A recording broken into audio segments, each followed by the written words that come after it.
Hello everybody and welcome back to Spellweaver. Do we have any tournaments going on right now? Well, free roll has completed, drafting is in progress because I am late for that. That sucks, actually. It really sucks.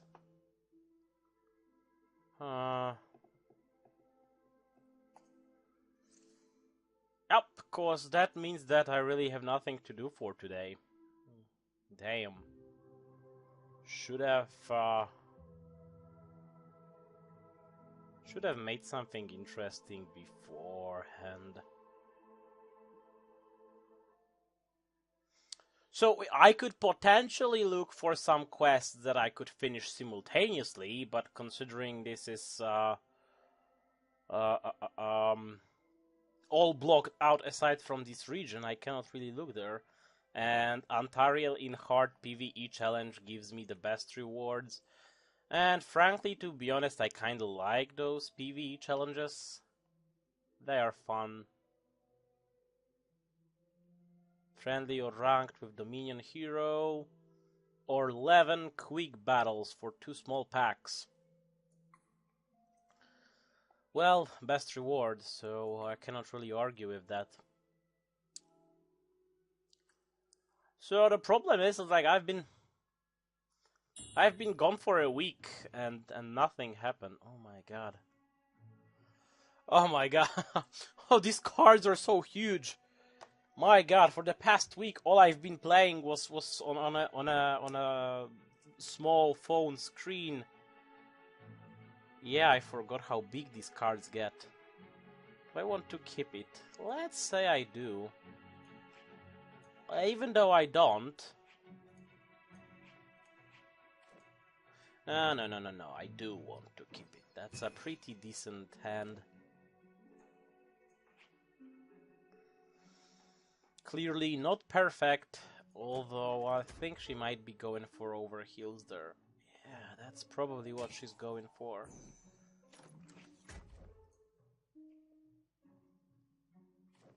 So, that would be pretty bad. Well, in that case, let me just deal this Undead Necromancer. Well, I don't really need to play the Flesh Sculptor yet.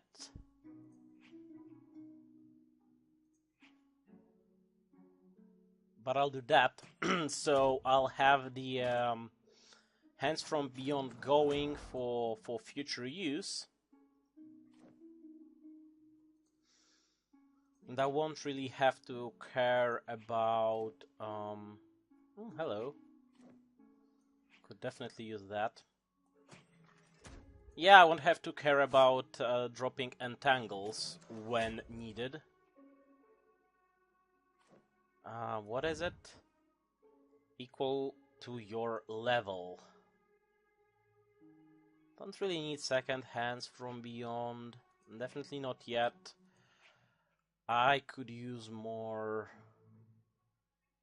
stuff. Well, if I had the skill, the Zombify skill, I could have gone for it. But right now, I think I just do that. I'll turn this zombie into a zombie, because that's a non-summoned zombie that I can turn into a zombie. Oh, crap.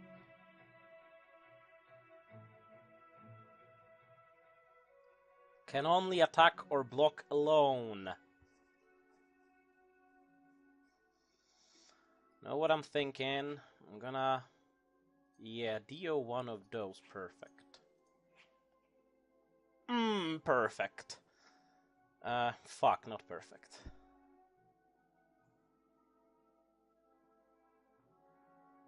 Well...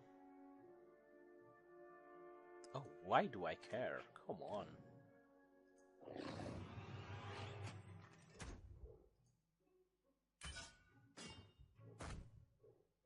Yeah, I'll just turn him into a new zombie legionnaire and I still have an undead necromancer on board. Okay. Hey, Zombify! 1 mana gain skill. I'm gonna gain the ability to Zombify. Know what I'm gonna do? Oh, but then Noxious Fumes would be useless.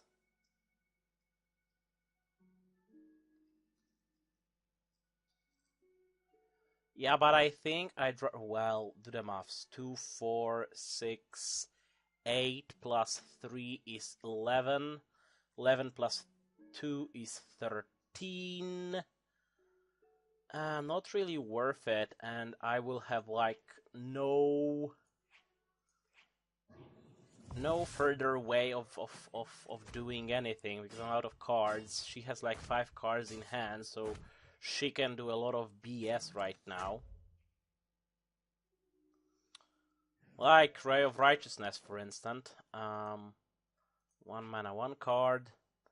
Abhorrent Ghoul. I'm okay with that. I'm gonna lose more life. I don't care about it. I'm gonna slow that thing down. You take care of that thing. You take care of that thing. The rest of you win the game. Thank you. Yeah, that really was not challenging. Like, she was supposed to be hard, but frankly, only 60 fame. Yeah, unless they go to Inhuman or Extreme or whatever, they don't really pose that much of a threat. So I've been gone for a week, and really nothing happened. Like, community-wise and stuff. I was browsing a lot of, well, not that lot of. I was browsing forums earlier on today, but I was surprised how little of anything was said there.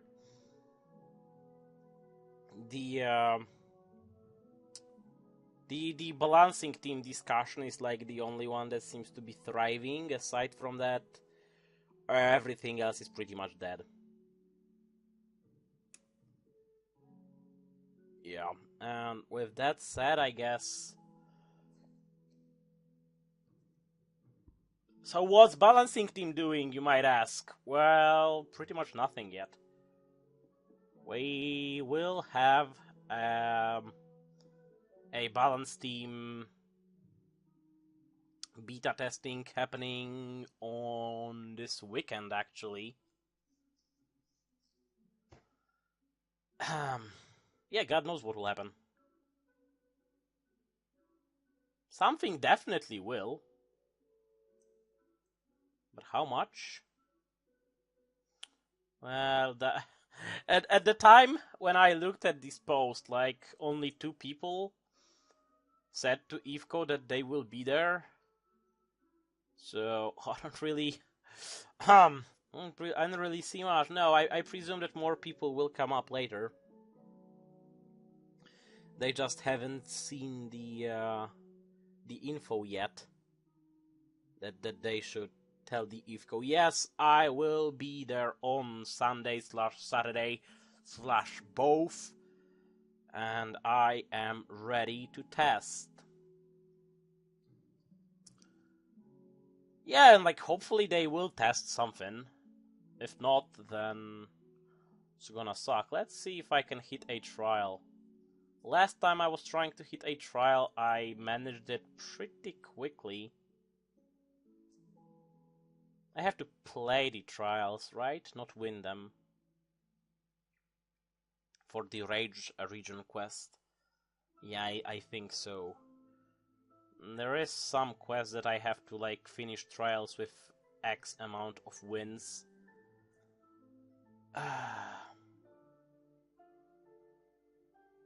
Although I was... yeah, I've seen someone today on the forums, on the event thread. Luckily, I don't remember who was it. No clue. Saying that they've dumped all of their all of their Trials quest because there is no one playing Trials except veterans, and that means there is no easy wins on the Trials, so it's no point sitting there and trying to grind your quests. Yeah, I guess kinda. Like, I still don't know what my deck actually does. Like, I played it, I won, apparently. As you can see there, 1 win, 2 win, 3 win. But I was like, holy shit. I was like sitting there and like, what the hell am I doing with this deck? What is this deck? How do I do it? Okay.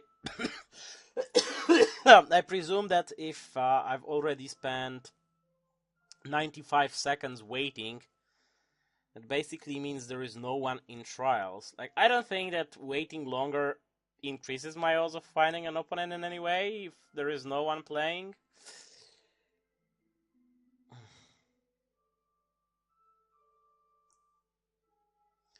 Like, you know, usually in normal games, you would have like this period of matchmaking where the game would typically start looking for opponents in your skill level, and then if they won't find anyone like in your immediate skill level in, let's say, 10 seconds, they like widen the search a little bit for another 10 seconds, and like they progressively widen the search up until the point if after like 10 years of waiting there is actually someone else still playing, but they are highly different from you level wise, you will get matched.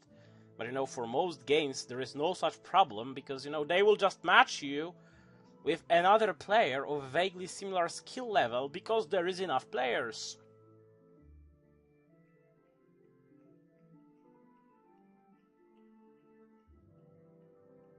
You know what I'd like to see? Oh boy. Oh boy. Oh boy, yeah.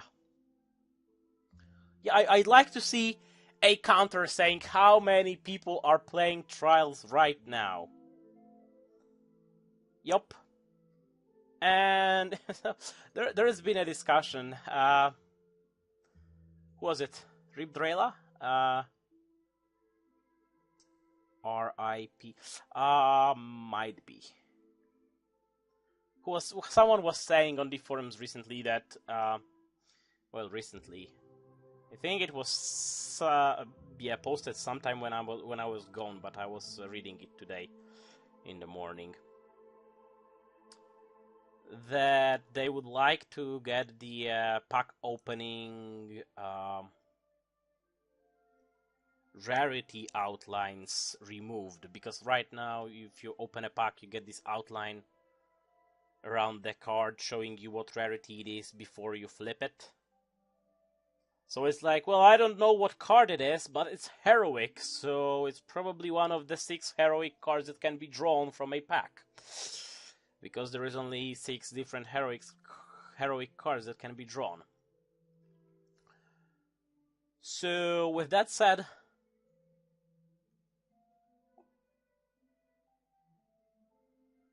yeah, they said that they like it, that they don't like it, or more precisely that their friend doesn't like it, and that they would like to see an option to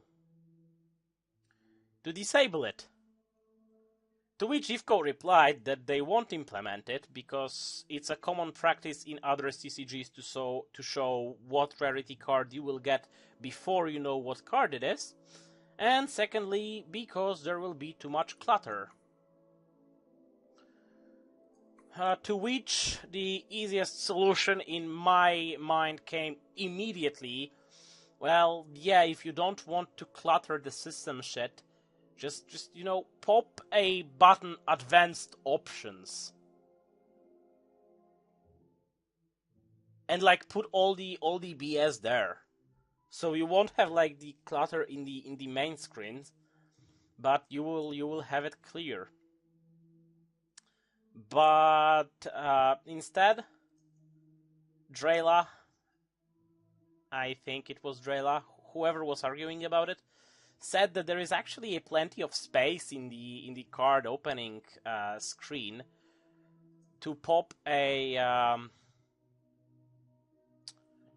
toggle for disabling the rarity outlines, which frankly, like over here, I don't really see that place.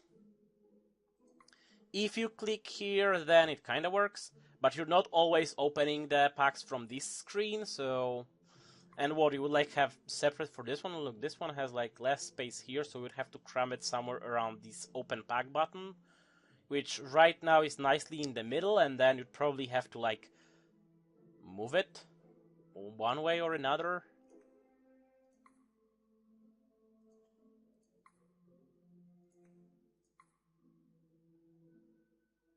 See this line over D, or like between D and E. It's kind of annoying.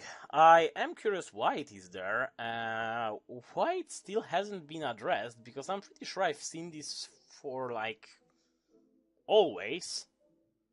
This is just a good pack. I thought it might be a hero pack of sorts. And of course, I was not facing a hero there. What heroes do I still lack? Most of the corruption heroes. 1 nature, 1 wisdom, 1 rage. I have all of the Dominion heroes. I have all of the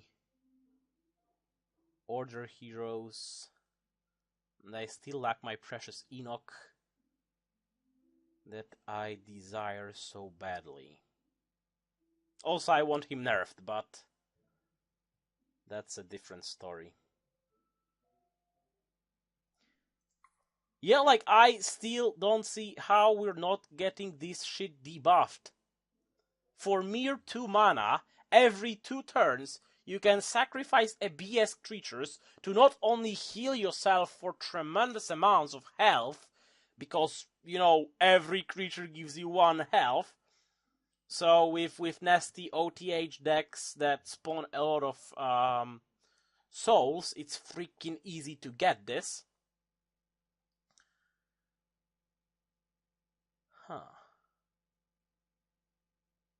Yeah, but it also boosts all your other creatures +1 attack and +1 HP. So not only they are easy, they have it easier to kill opponent creatures, but they have it easier to survive the fight with them. Like, wow. There is so many things you could do to make it reasonable. Like, either remove the health gain, the life gain from your creatures permanently, or I don't know, remove the health bonus for your creatures, or just remove the attack bonus. Although I think that attack bonus is better here, more important, more pronounced, I'd say. I don't know. Make it like choose one. So many different things you could do with it, but no.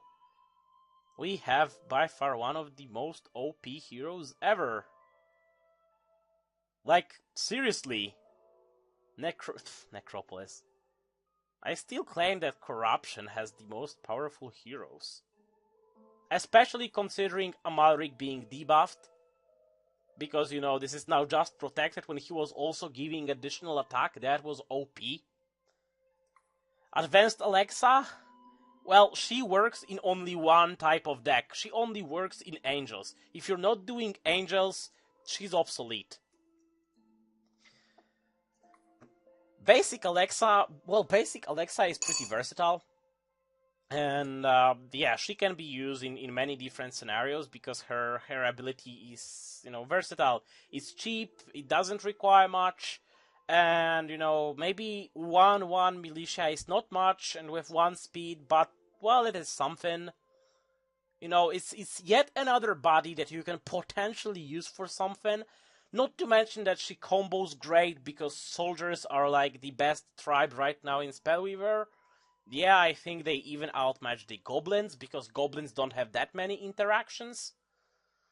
although they are pretty powerful. Like Swift for every goblin is huge. But +1/+1 for every soldier is also huge. I don't know which one is huger. Probably +1/+1 for every soldier, because the card that gives it is a soldier itself. So it's like self-perpetuating if you have multiple copies of those, and they are not legendary, so you can spawn as many of them as you want, etc, etc. Yeah, now Amalric has been kinda debuffed, and frankly, I'm not sure if he's seeing any play in Constructed right now. Leaderboards. No Amalric in top 10. No Amalric in top 20. No well, one Amalric in top 50.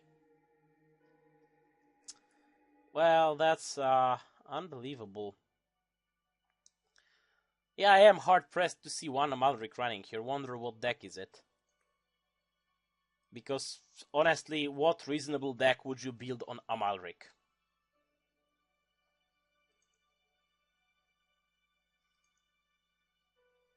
And with this guy at 38, this also totals to one Amalric in top 100. And I fall out of the ranking again. Well, I don't give a crap. So yeah, that's pretty much what we get. So yeah, you tell me whether Amalric is any good.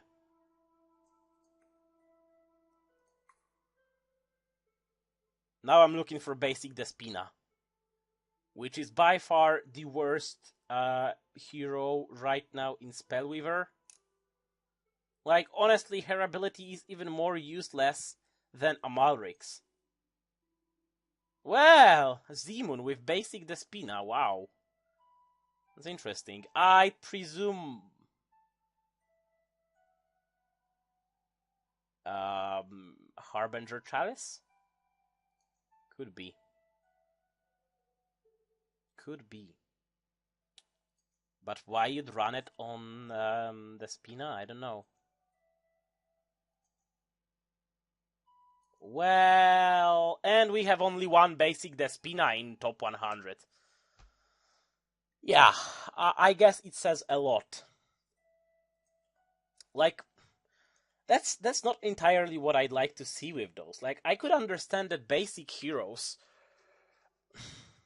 Well, basic heroes should not be weaker than their advanced counterparts. They should be more versatile, and that's good. They should be easier to use, and that's what they are. But they shouldn't be outright worse.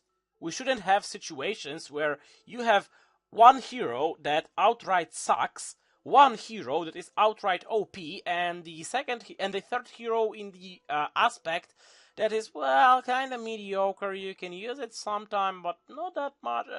Be something. Yeah.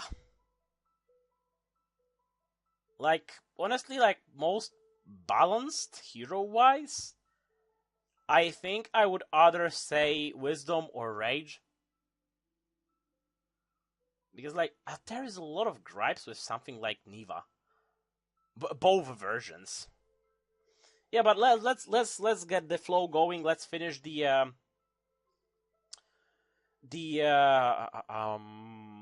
order here, because then we get to Amalric, which, you know, 2 allied creatures are protected and can't be dealt damage until the start of your next turn is huge. Oh my god. No. Be gone.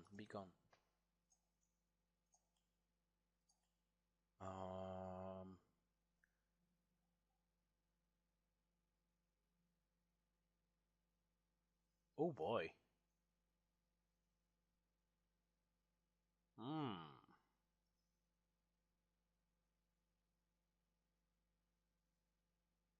That sounds like a plan. Although, that creature becomes a 2-speed flying creature. So it's not getting any buffs. It might get debuffs. I mean, it could buff something like a heavy infantry or temple guard. Allied non-flying creature becomes 2 flying creature.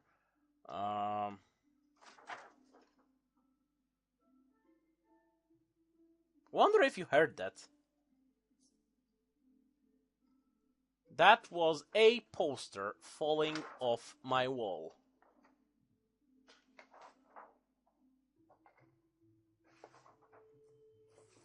Yeah, it's like I have to probably find another way to attach it to the wall.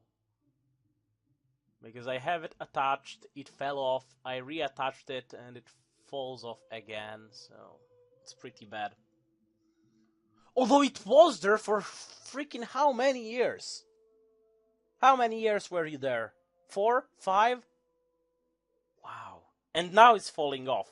After all this time, I'm annoyed. Anyway, yeah. But his ability is not that bad. Like, you can prepare a powerful blocker for the next turn. If you have something that has a lot of health, not necessarily something that has a lot of attack, not necessarily a lot of health, you can protect it and, make it ready to protect from the attacks on your upcoming turn, or rather on your opponent's upcoming turn. You can use it to kill some of your opponent's powerful creatures without losing anything yourself. You're protecting them from nasty spells, so you can use it to protect your precious, important drops from getting instantly removed unless your opponent plays a Cataclysm, etc., etc. So, this ability has its uses. It's not that good as it was. Still, you have to wait like 4 turns between uses, which is insane. But whatever. And then we have Hermelion, which was OP, now is just strong. Yeah, sorry, but Hermelion, like readying all of your creatures, was OP. Now you have to pay 1 to trigger an ability, and then 1 more for each creature you want to ready. So that's kind of costly. You need 2 order levels, so you cannot really get over it with some other color level. But then we have a Trigon, which is totally broken and makes you, ignore this problem, and you just go with dual level, and you will be happy. And then you can have the Hermelion Green going with 1 order, 1 order/nature level, and you're good. Then again, you can only ready up to 3 creatures, but 3 creatures is still pretty decent amount, and you can still get your lethal blows with it. It's still useful, it's still powerful, yeah. So for order, we basically have like 1 hero that works in only 1 type of deck, because if you're not running angels, you will be better using any other of the heroes. Yup. Then you have a hero that has an expensive, very long cooldown ability that is moderately... not moderately useless. It may or may not be useful. And then you have a hero who's got very useful, very powerful ability, but is expensive. Or you can have a hero that has a cheap ability with almost no cooldown, and that will always be useful. Like, there is no deck, this ability will not be useful. And actually, this works pretty nice as a starter hero, because this is really versatile. This ability is not crazy powerful, but it is always useful.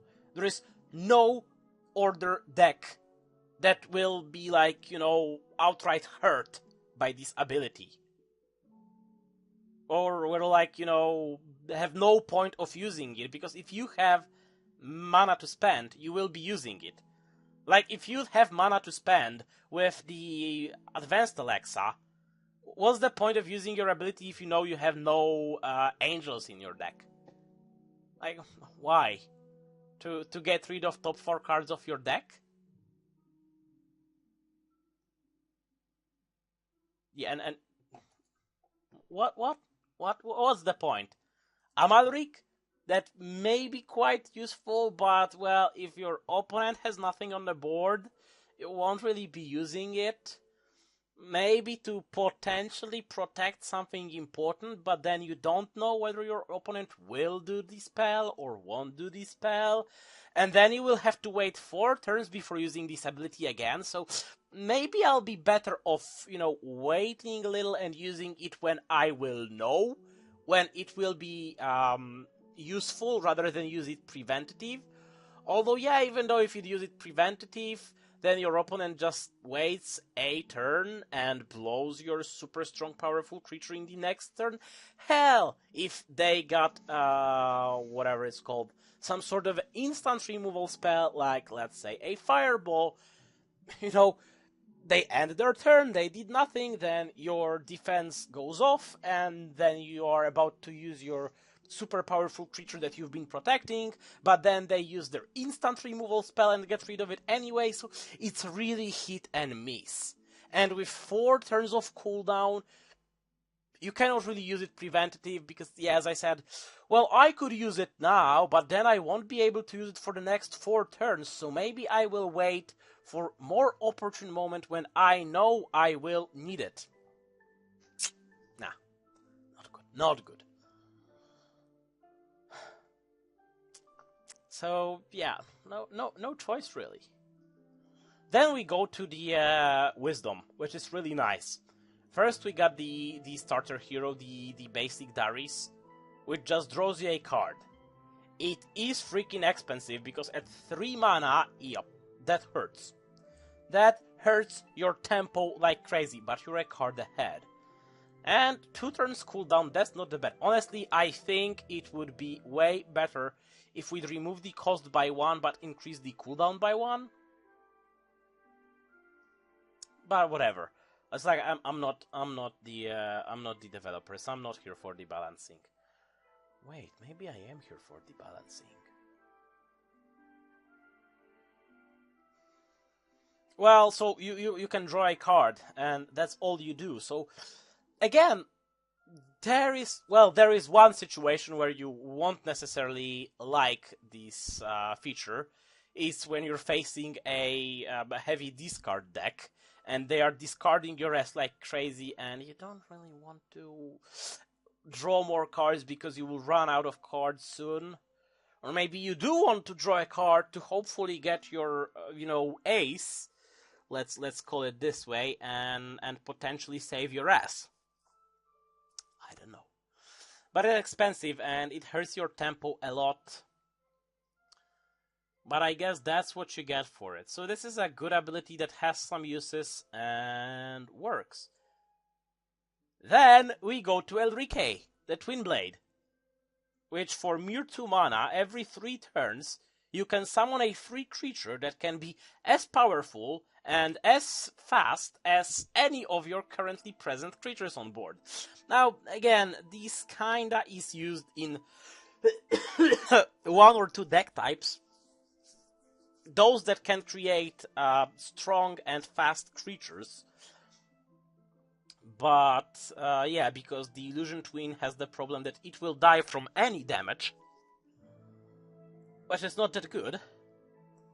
But still, she can be used in many decks. Like, if you were to play with Elrique on any given deck, like, you can always try and summon additional body, even if it's virtually a dummy that will die immediately. You still have a chance that it will potentially kill something with it. Or, if you're already ahead, you can be even further ahead by getting even more bodies and, targeting your opponent's face then, etc., etc. So that's not that bad of a creature. That really works. I mean, that's not that bad of a hero, that's not that bad of ability. And considering it costs only 2 mana, well, you can only use it every 3 turns, so you cannot really spam it, so it's not overpowered, it is fairly balanced, it is good ability. And then we have the Darius Stormborn. Oh boy, advanced there is so freaking nice armor though.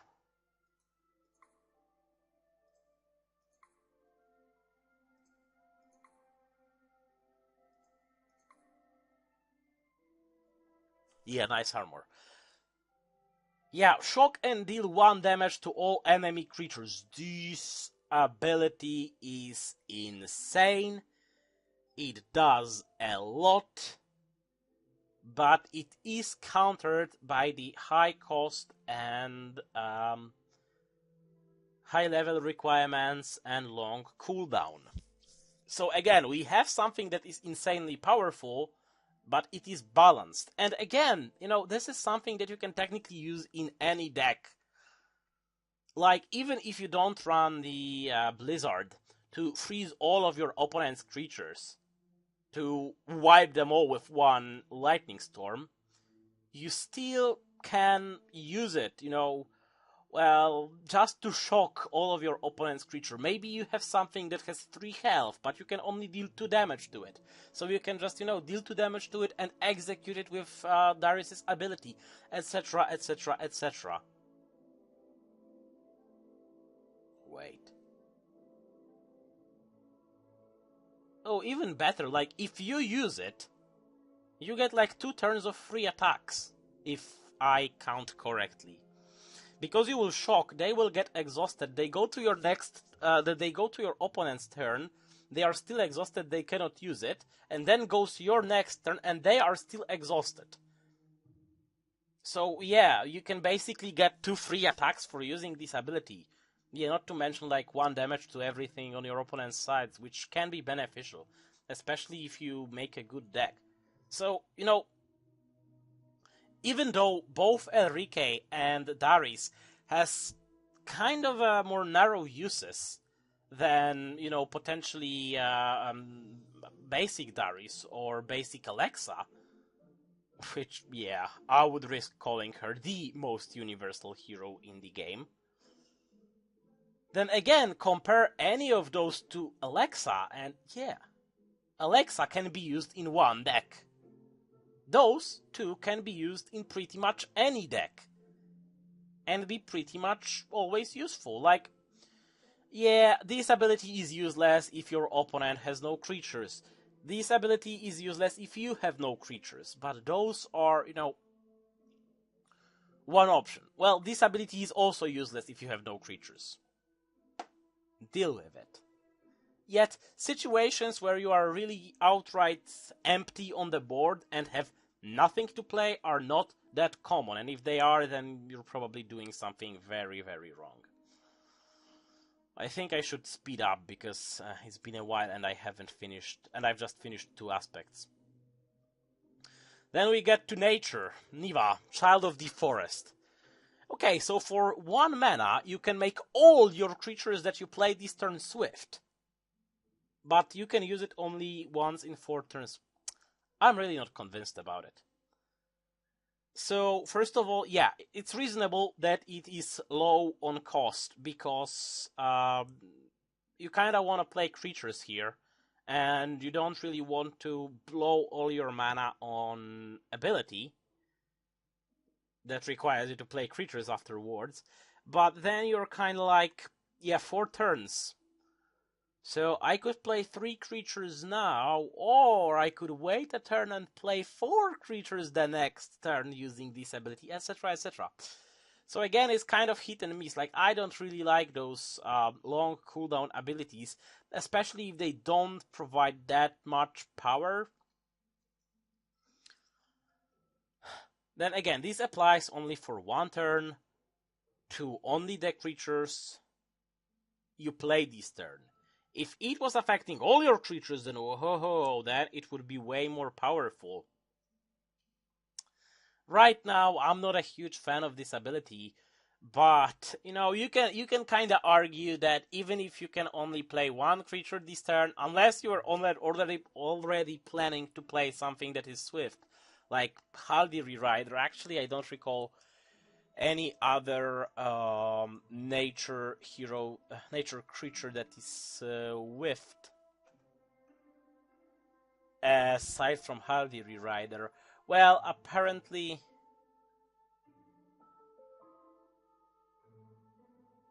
Oh, wolves you control are swift. Ambushing Sharpshooter is swift, and Hardy Rider is swift. So there is a couple of swift creatures for nature, but they are not a plenty. So you can get some use out of her. And, if you will be using other colors, again, she can help those as well. She's not limited by the color. Just, you need one nature level to play it. So I guess she's kind of balanced. She kind of works. This is something, okay? We can do it. Despite not being that useful, she can be used in most decks. She's fairly versatile. Then again, Niva the Revered. The next 3 creatures you play this turn cost 1 less to a minimum of 1. Whenever you play one of those creatures, draw a card. Oh my god, it's doing so much. But first of all, it's expensive. Second of all, 4 turns recharge time. Again, you will take a long time. You have to pay 2 mana. But again, you will be playing creatures after using this ability. So you kinda want to have some mana headroom on that. So 3 creatures. So ideally you'd like to play 3 creatures to get the most out of your ability here, right? But then again, they will cost 1 less to a minimum of 1. So your ultra cheap 1 mana creatures won't really be useful here. You're looking at creatures with mana cost 2 or more to benefit. And then whenever you play one of those creatures, draw a card. Now I'm not 100% sure because I don't really remember how it actually works. But I think that actually if you would play something that is not getting its cost reduced, then you don't draw a card, although don't quote me on that, I don't remember. I might have to do a test for it, but we definitely don't have a time to test it. So it is kind of hit and miss, but I still see more potential uses in this card than you would see out of Alexa Angelic Messenger. Yeah, it still can be used in pretty much any deck that will ramp up to 2 nature levels and 1 other level, and will use any creatures. Unless you're, of course, facing Decay, just like with Darius, because then you probably don't really want to draw more cards because you will empty your deck even quicker and you will die. And then we get Kainu, which is probably like the best choice you can make out of the green heroes. Play a creature with level 2 or less. So since most creatures in the game are level 2 or less, yeah, there really isn't that many creatures that require 3 or more levels. And for the creatures that require 4 levels, I bet you can like count them on the fingers of one hand. But regardless. From your hand, under Kainu, at the start of your next turn, put that card on the field with a Might emblem. So you basically trade a tempo on one card for a Might emblem. It is free, so you don't have to pay anything for that. You just pay the mana cost of the creature, and it goes. So it is pretty versatile. Like, again, if you're not really heavy on creatures, you might not really want to lose the tempo, although one Might emblem is huge. Might emblems are huge in general. So if you can utilize those additional Might emblems well, you can get so much ahead of your opponent, even losing some tempo here and there. Then we get to Zash. Let's start with the basic Zash. An enemy creature can't block this turn. It's cheap, it's quick, barely any requirements, and it's always useful. Like, pretty much always, unless you manage to wipe your opponent's board clear, or you have your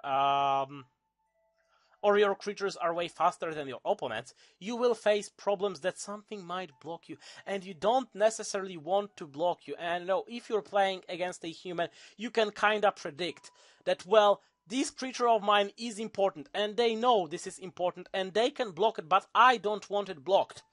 So you can just prevent it from blocking, deal your attacks. It is weak, but it is versatile. This is exactly the same as is with the Alexa. This is weak, but is versatile. You can use it. I wonder how many advanced Alexas are in the freaking top 100. So it kind of works. There is hardly any deck that this ability will not be used. Okay, I know, I've been playing with Zash a lot. I know that I haven't always used this ability, because sometimes I want to attack directly. I don't care about blocking or not blocking, but sometimes I want to attack directly, but they have something else that they might be trying to block with, and prevent me from getting a kill. Then I can use this. Very versatile, very good ability. Then we have Burk and the Advanced Zash. Let's start with Advanced Zash because it's very simple. It's basically infinite use, kinda weaker Cataclysm. Yeah, 3 damage to all creatures. You use it either when you're empty on the board and your opponent is aplenty, or you're both fairly similar, but you have a good hand and you can rebuild your board advantage and they can't. Or, I don't know, when you need to damage everything so they are not slaves anymore. Well, again, it is very powerful ability with a long cooldown and a huge requirements. It can backfire at you, and that's problematic at some situations. But, you know, it is more difficult to build a deck that will properly utilize Advanced Zash than it is to build a deck that will properly utilize Darius. Advanced Darius. Or Advanced Niva. Because she can reasonably work with any deck. This guy, well, if you don't really have an opportunity, and you don't run a deck that has a good amount of creatures that have more than 3 health, then you probably won't be using this ability. And again, insane cost. Well, it's fairly easy to build Alexa deck that will utilize her well, but she can work only in one deck. It can work in many decks, but you have to really carefully know how to use it.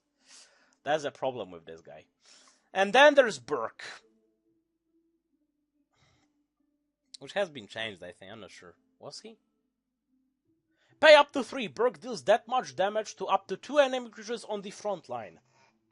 Yeah. But then they deal attack damage to Burk. So what's the point of this hero? I don't know. This is yet another hero that is really not seeing that much play. Let's see how many... Oh, new quests. Nice. Give a fuck. Let's see. Ooh, 4 quests. Let's see how much Burks are here. And Advanced Alexas. I see no Burks and no Advanced Alexas in top 20. No in top 30. No in top 40. 1 Advanced Alexa in top 50.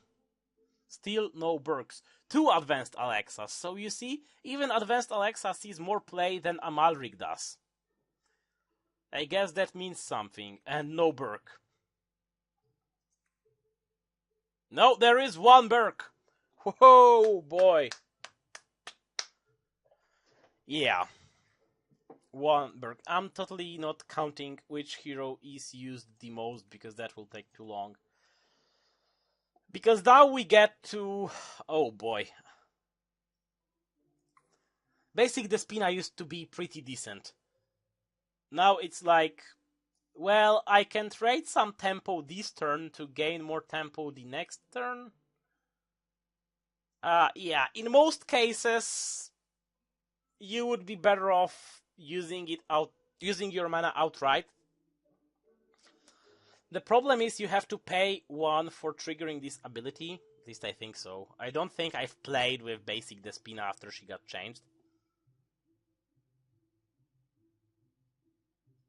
Yeah, but it's like if you have some leftover mana, you can potentially use it to gain something in the future. But she's largely useless, because in most cases you will be using your entire mana when you can, and you won't be sitting on like full set of mana crystals to double your mana crystals the next turn. Nah. You know, in best case scenarios, you can like get 1 or 2 additional crystals the next turn. But it's like, you have to pay 1. So it's like, if you have only 1 spare, which is much more common than having like 2 left over, then you cannot really even use it. You need 6 mana crystals to get the full advantage of this ability. It sucks.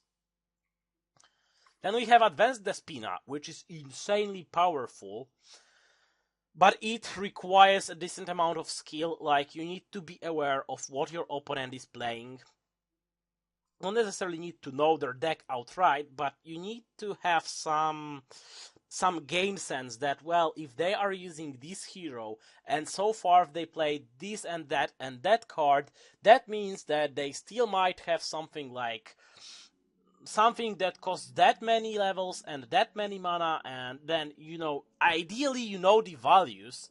If you're not jumping, like, I remember one game, and I'm pretty sure it was recorded, I was using her, and during my turn, I was googling on my phone how many levels and how much mana does the Elder Red Dragon require, because I knew, even though my opponent hasn't played Elder Red Dragon yet, I knew that they have it.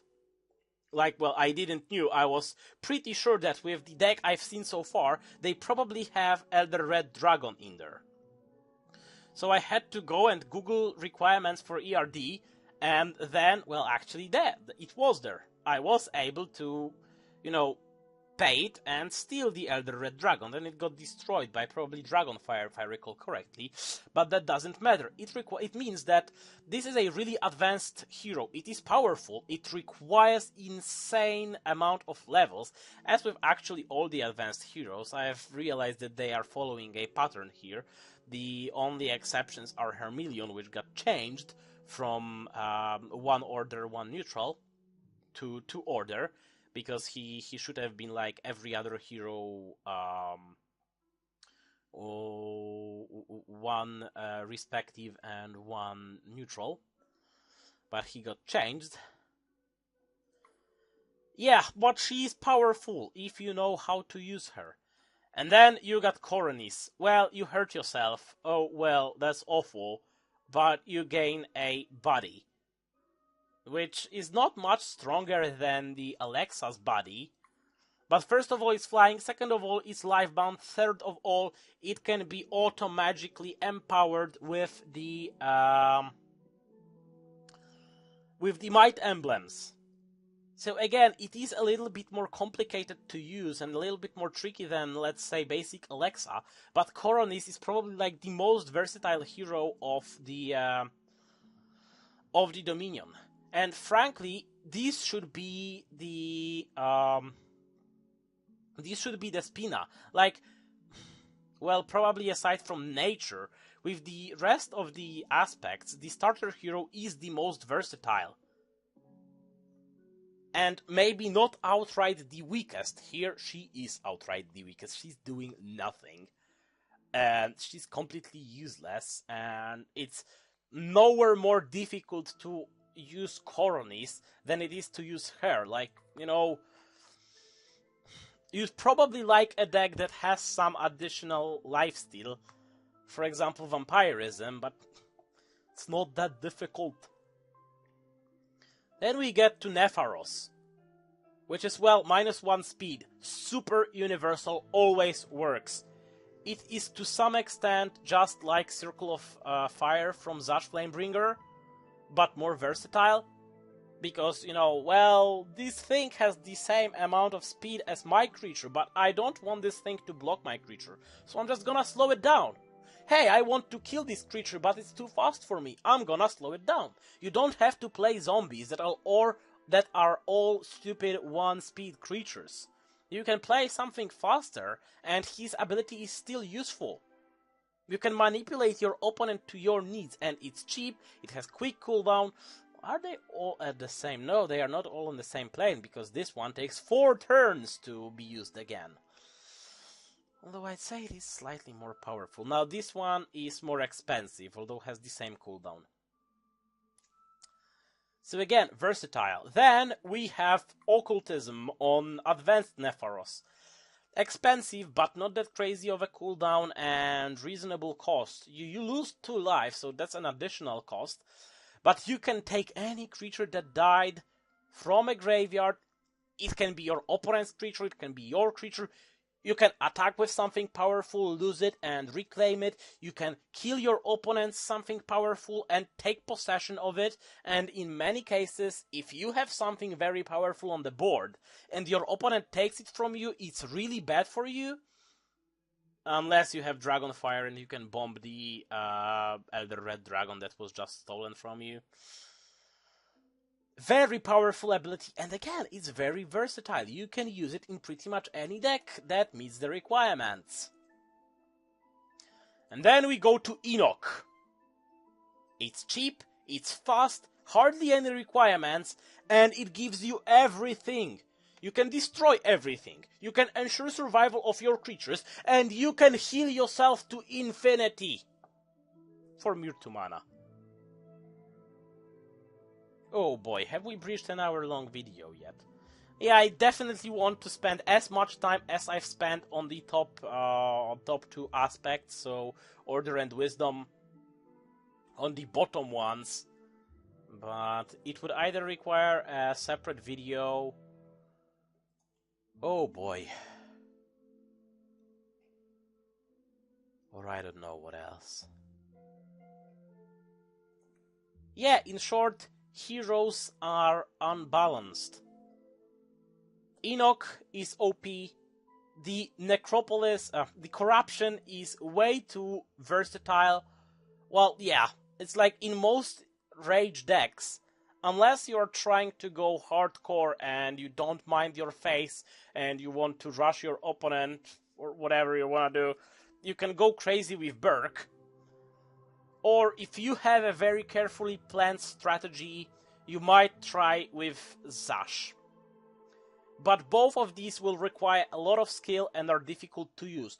All 3 of these are very powerful, very versatile, and require very little skill to use.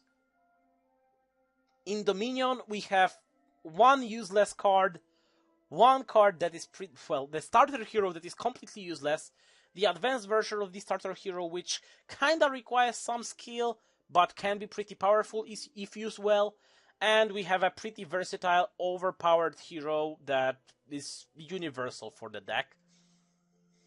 And we have Nature, which, well, I don't like Nature, and I don't like Nature's heroes. Well, Kano is okay, I guess. Then we have Wisdom, that again... almost like Necropolis, almost like crap. How many times I've called Corruption Necropolis today? This is getting bad. Then we have Wisdom that is so freaking versatile. Yeah, just like Corruption, all of their heroes are powerful. They are very versatile. They don't require too much skill to use, and they are just great. And then we get this mess that is Order, which has too many heroes. 1 of them is pretty much useless, 2 of them are overpowered and versatile, and 1 of them is used in only 1 deck. Seriously, what the fuck? Well, but I guess heroes are not the most pressing matter. 3 quick games with a Corruption, 60 fame, 2 friendly or ranked, win 3 quick. Well, guess I know what I'll be doing next. 11 quick battles, at least 3 of them with Corruption. But that will be it for today. Hope you enjoyed this brief hero overview run thing I did right now. If you did, like, subscribe, share. If you'd much rather see something else than me rambling about certain cards, leave a comment. If you do like me rambling about cards rather than playing against AI or whatever, leave a comment. If you'd rather see shorter videos, leave a comment. Just fucking leave a comment, say something!